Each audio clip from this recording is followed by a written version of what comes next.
Hola a todos, ¿cómo están? En un nuevo programa de Pensemos en Chile con un gran invitado, un republicano, fundador del Partido Republicano ahí en la región de Magallanes, de Punta Arenas, don Alejandro Riquelme. ¿Cómo estás, Alejandro? Muchas gracias por la invitación, un saludo a todos los amigos de la quinta región y a aquellos que nos ven fuera de la región de Valparaíso.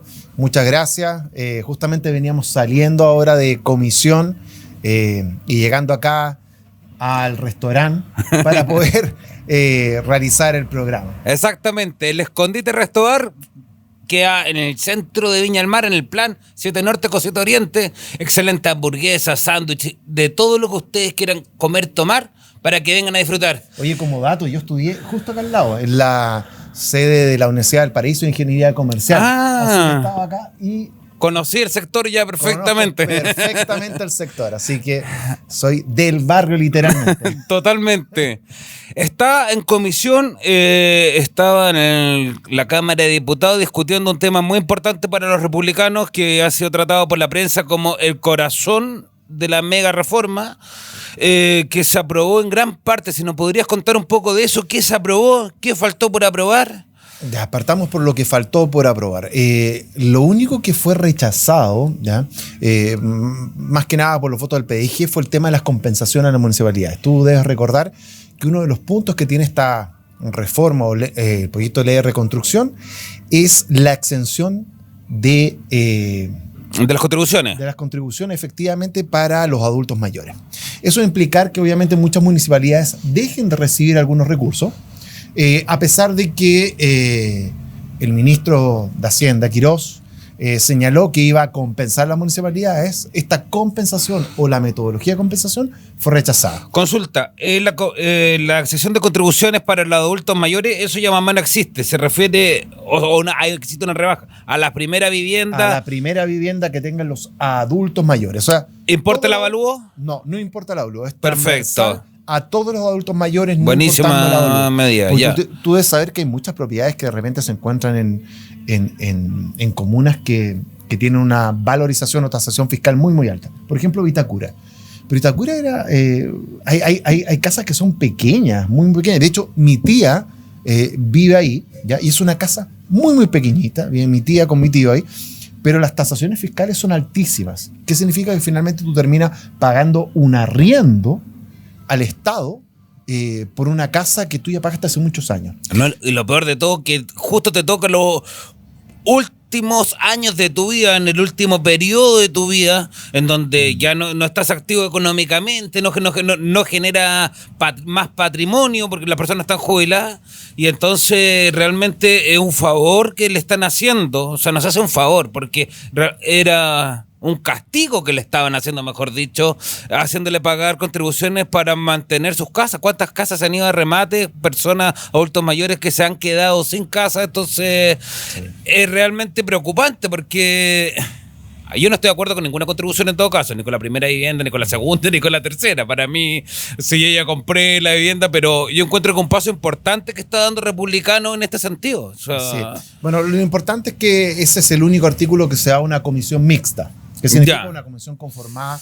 Entendamos, muchas veces uno habla en términos de técnica legislativa y nadie entiende lo que es esto. Una comisión mixta es una comisión conformada por senadores y diputados y en definitiva ellos se ponen de acuerdo cómo va a quedar esta norma finalmente, que es la compensación a las municipalidades, pero el tema de la... ¿Cómo se les quiere compensar?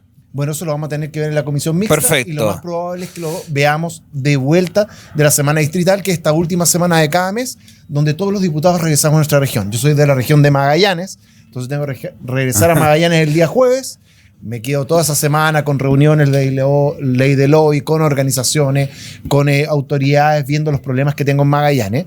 Ahí regresamos y ahí lo más probable es que se reúna esta comisión mixta y nuevamente este único artículo suba a la Cámara de Diputados y al Senado para ser votado. Solamente este artículo.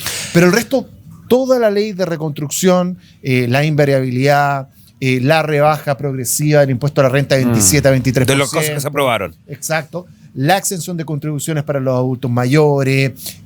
Todas estas normas ya fueron aprobadas y fueron aprobadas en forma unánime. O sea, no es que se hayan sido aprobadas, no sé. Por un voto, como estaban diciendo por ahí. No. Esto fue aprobado en forma muy, muy amplia.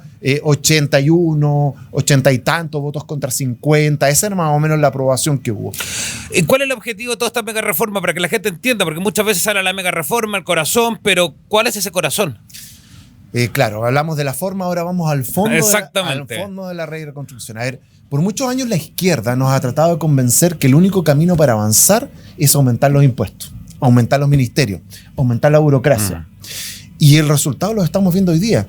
Hoy día prácticamente 1 de cada 10 chilenos no tienen empleo.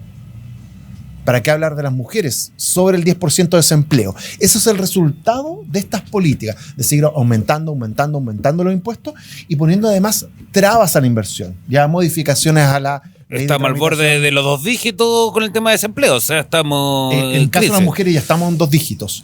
Entonces, aquí hay que hacer un cambio de paradigma, que es el mismo cambio de paradigma que hicieron varios países, por ejemplo, entre ellos Irlanda. Irlanda dijo, ¿sabes qué? Nosotros somos uno de los países más pobres de Europa. ¿Qué es lo que vamos a hacer? Vamos a bajar los impuestos para atraer inversiones. El Estado no produce un solo, o no genera, mejor dicho, un solo empleo en Chile. ¿Quiénes son? Las empresas. Exactamente. O sea, si tú atraes empresas, vienen más empresas a la quinta región, vienen más empresas a situarse en la región metropolitana o en otras regiones del país, esas inversiones generan finalmente trabajo. Y al generar trabajo, no solamente vas a disminuir la tasa de desempleo, sino que además vas a generar en forma indirecta mayor recaudación fiscal. Y hoy día el problema que tenemos, que hacen esas reformas tributarias, la última más grande fue durante el gobierno de Michelle Bachelet, y no se recaudó más plata, todo lo contrario. Eso fue lo más grave de eso. O sea, esa es la prueba empírica, que había que retroceder un poco para volver a tomar el camino correcto. Claro. Yo estudié, como te decía, justamente acá atrás, economía. Yo no soy abogado. Y nosotros hay una ley que se llama la ley de rendimientos decrecientes. ¿Qué significa eso? Tú empiezas a subir, pero en un momento subes tanto que la cosa empieza a bajar. ¿Ya? Eso pasa con los impuestos. Cuando tú vendes tantos impuestos, llega un momento en que las empresas, ¿sabes qué? Dicen, ya, ¿sabes qué? Mejor pesco mi plata y me voy a invertir a Brasil. Como por ejemplo hizo la CMPC.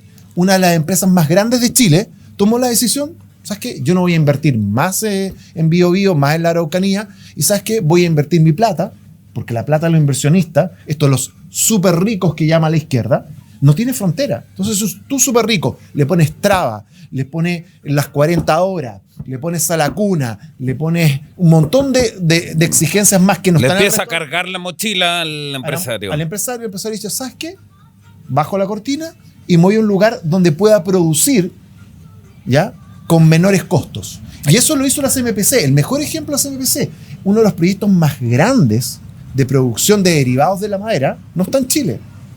Está en Brasil. ¿Y sabes quién invierte en eso? Una empresa chilena. O sea, la empresa chilena tomó la decisión de no poner las lucas acá en Chile, sino ir a Brasil. Y ojo, no tienen menos impuestos, sino que tienen más regalías respecto a la inversión y tienen más certeza. Hoy día en Chile lo hablábamos. Eso es lo que falta, la certeza, exactamente, para el inversionista y también para los pequeños empresarios.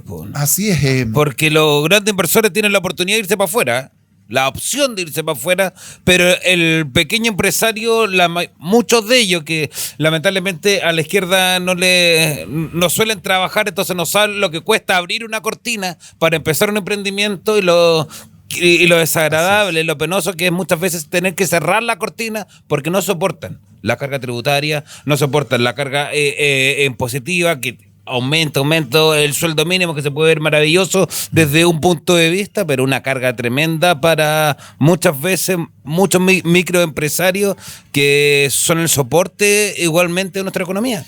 Así es, no lo decimos nosotros, lo dijo el Banco Central. El Banco Central justamente señaló que estas nuevas exigencias que se hicieron tanto del sueldo mínimo, tanto de las 40 horas, le cargó la mano a las pymes, a las pequeñas empresas. Por ejemplo, tu hermano en este restaurante.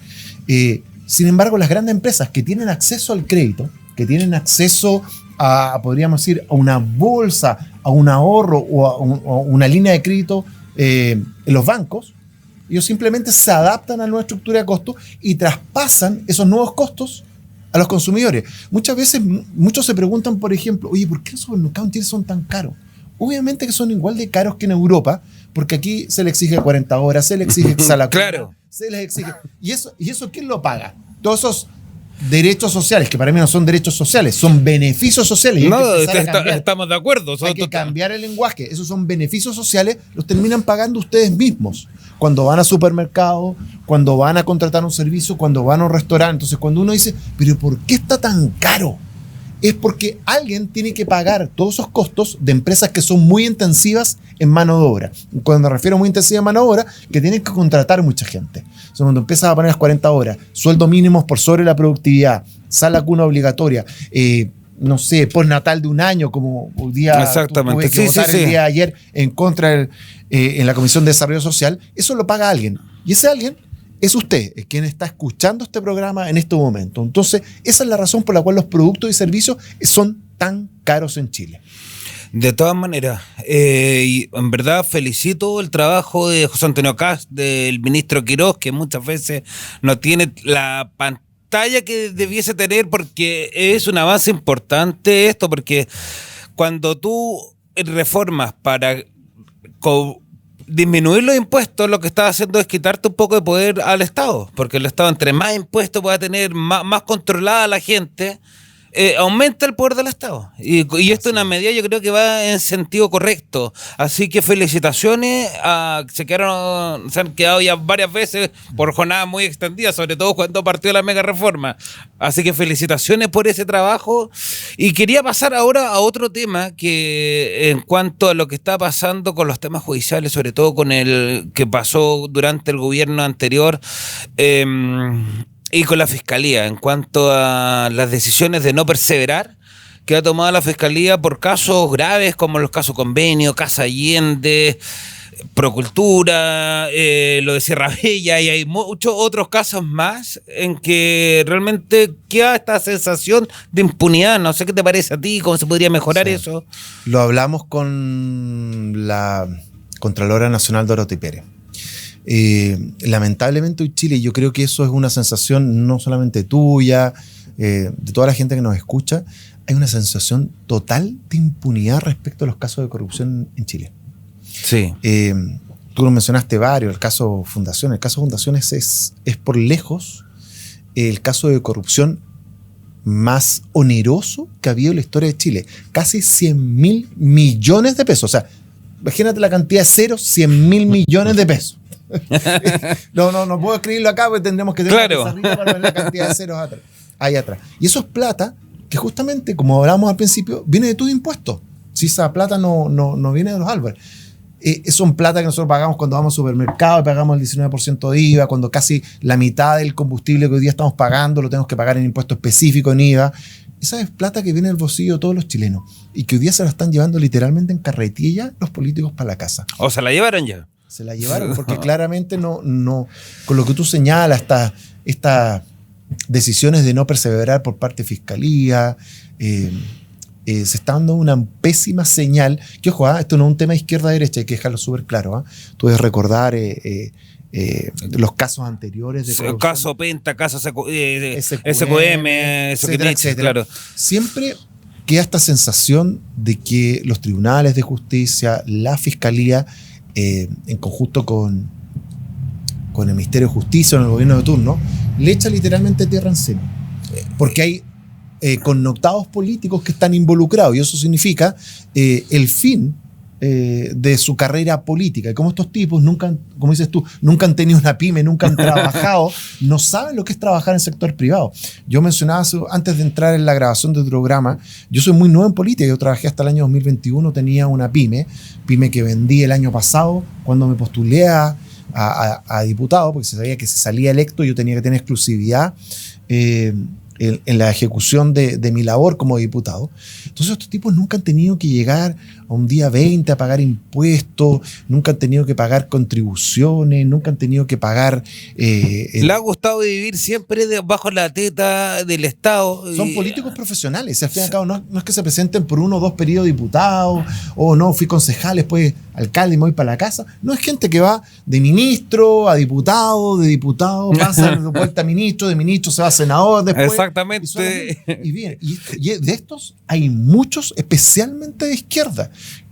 llevan una vía política, partieron como dirigentes estudiantiles y deben tener 30, 40 años hoy día y siguen en ese mismo lugar. Y el mejor ejemplo es el expresidente Gabriel Boric. Y que se fue con una jubilación a los 40 años, el sueño del pibe.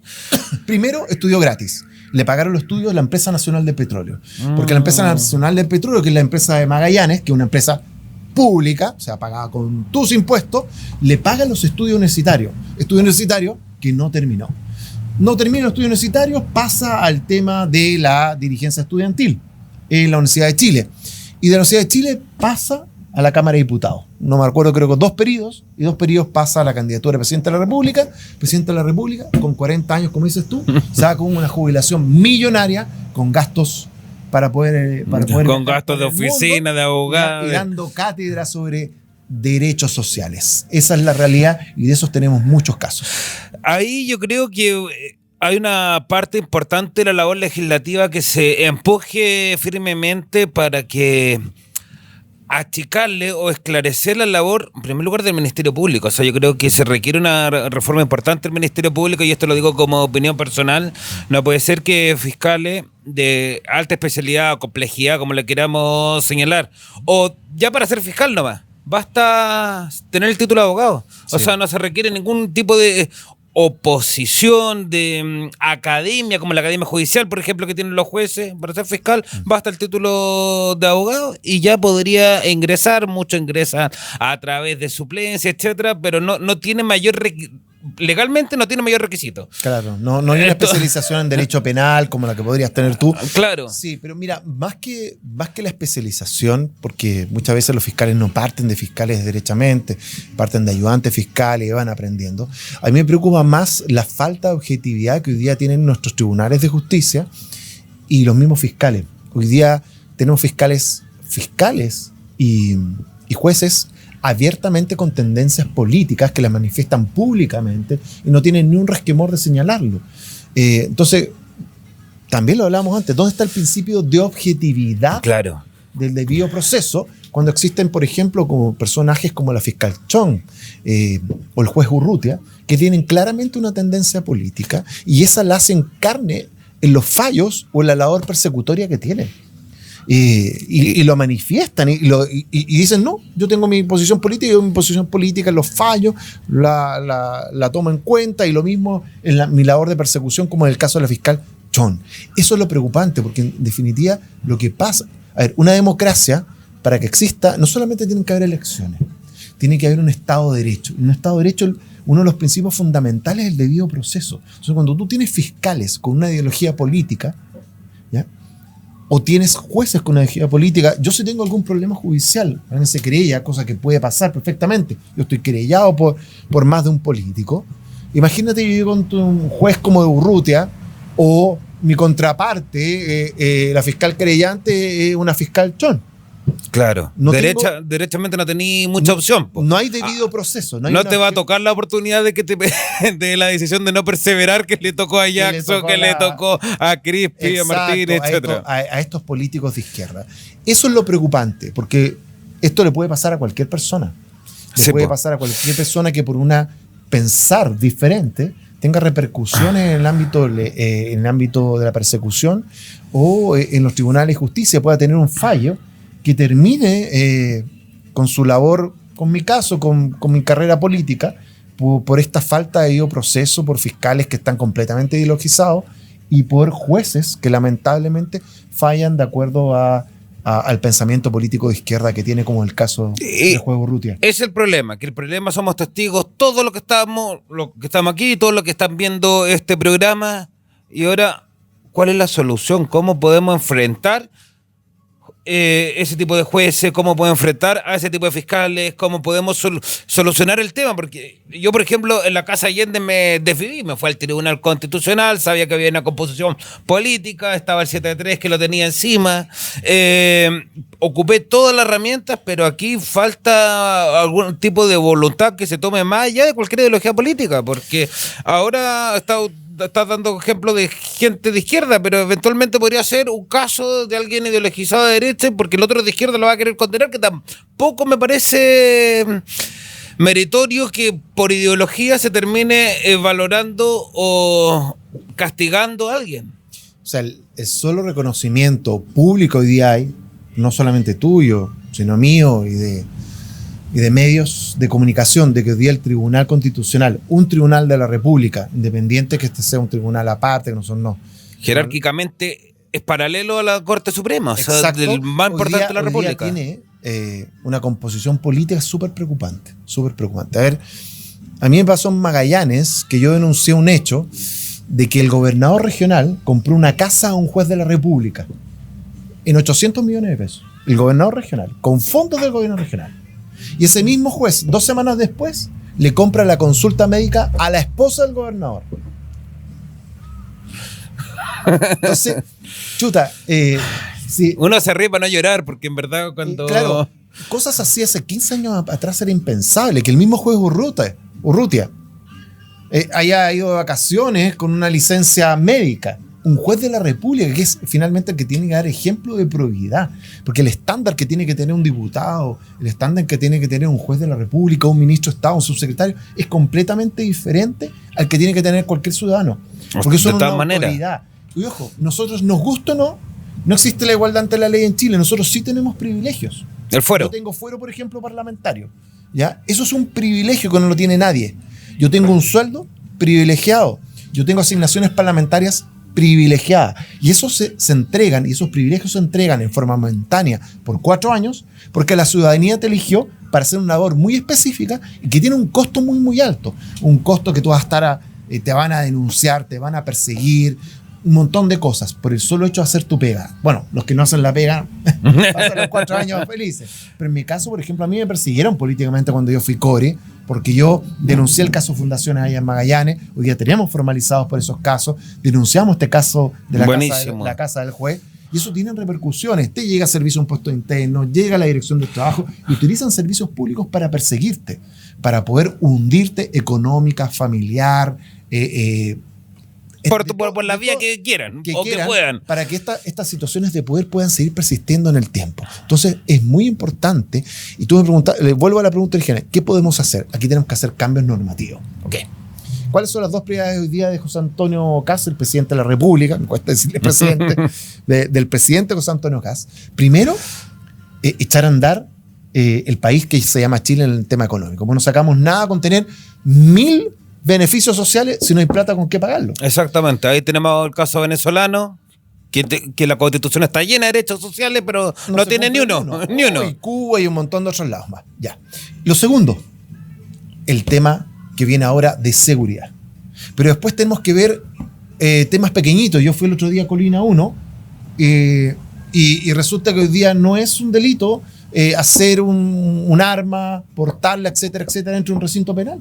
Lo único que te la hacen quitar y los castigan por la vía administrativa. Esos son los cambios que tenemos que hacer. Ya tenemos que hacer cambios para rebajar la responsabilidad penal adolescente. Tenemos que sacar prontamente las RUF. Es súper importante. Hoy día tenés hasta alcaldes de izquierda pidiendo, no, que queremos carabineros, queremos más carabineros en las calles, queremos ojalá a los militares. Sí, pero ¿con qué después, respaldo? Claro, pero cuando esa persona se va presa, ¿ya? ¿Quién la iba a ver a Colina 1? Cuando la condena justamente la fiscal Chon, el juez Urrutia, ¿quién la va a ir a salvar? Entonces, para eso tiene que haber una norma que permita, ¿ya?, que si en un momento dado tenemos una situación muy similar a la que vimos en el 2019, que nuevamente nuestros carabineros y las Fuerzas Armadas nos puedan defender de un intento de golpe de Estado como el que hubo y que señaló muy bien el exdirector de INH. De todas maneras, que antes las RUF no existían, no eran leyes, o sea, siempre existió la regla de uso de la fuerza, pero estaban a nivel interno, que me parecía correcto. Ahora, por todo este requerimiento internacional de derechos humanos, lo tuvieron que subir a ley y se le restringió bastante. A mí me gustaría que no existiera, porque obviamente el mando, que es mejor que los propios carabineros, que la misma policía de investigaciones, saben cuál es la fuerza que tienen que utilizar en el momento dado. A mí me gustaría, como propuesta, que se aumentara porque hasta ahora la ley en Retamal da la legítima defensa privilegiada. Pero también está otra eximente responsabilidad penal, que es el cumplimiento de un deber. Y cuando un carabinero sale a la calle, a diferencia de lo que hace un ciudadano cuando alguien lo asalta, expone su vida. El carabinero que sale a la calle sale para defender al resto. Derechamente, él tiene que cumplir un deber, él se tiene que vestir como carabinero, tiene que estar ante terceros con su uniforme de servicio, tiene que estar con su arma de servicio que le entregó el Estado, tiene que cumplir su deber, su juramento, etcétera, pero después, cuando el momento que ocupa su arma de servicio, lo que están utilizando los tribunales se tiene que defender como cualquier ciudadano, con una eximente de legítima defensa, siendo que él lo que hizo fue cumplir un deber. Y desde el momento que se levantó en la mañana para salir a trabajar hasta el momento que llega a su casa nuevamente. Pero que no tiene presunción de inocencia. Muchos de nuestros carabineros los echan de la institución antes siquiera de ir a juicio, de poder defenderse de las acusaciones que hacen estas fiscales o que ven estos tribunales de justicia. Yo creo que no solamente hay que protegerlos a través de la normativa, sino que además darle como un seguro de que no se vean indefensos. Hoy día yo realmente pregunto a todas las personas que nos están viendo, ¿ustedes creen que un carabinero o los carabineros van a salir a defendernos de un estallido delictual como hicieron en 2019 con todas las repercusiones que están viendo? Pues estos mensajes está entregando la izquierda. Con gente condenada, con Maturana. Esos 8 carabineros que están, por ejemplo, en Colina, es un mensaje que se le está dando a los carabineros para decirle, tú me paras nuevamente un intento de golpe de Estado y yo te voy a meter preso. Y con toda razón un carabinero va a pensar si efectivamente va a repeler un intento de toma como con la que fue a La Moneda. Intento de toma que estamos investigando en la primera comisión de investigadora sobre los hechos de violencia del 18 de octubre del 2019, en la cual soy parte. ¿Con qué ganas Carabinero va a poder enfrentar a los delincuentes si efectivamente cuando los enfrenta después van a estar procesados? O sea, sancionados por la misma oficialidad. Exacto, o sea, ¿ya?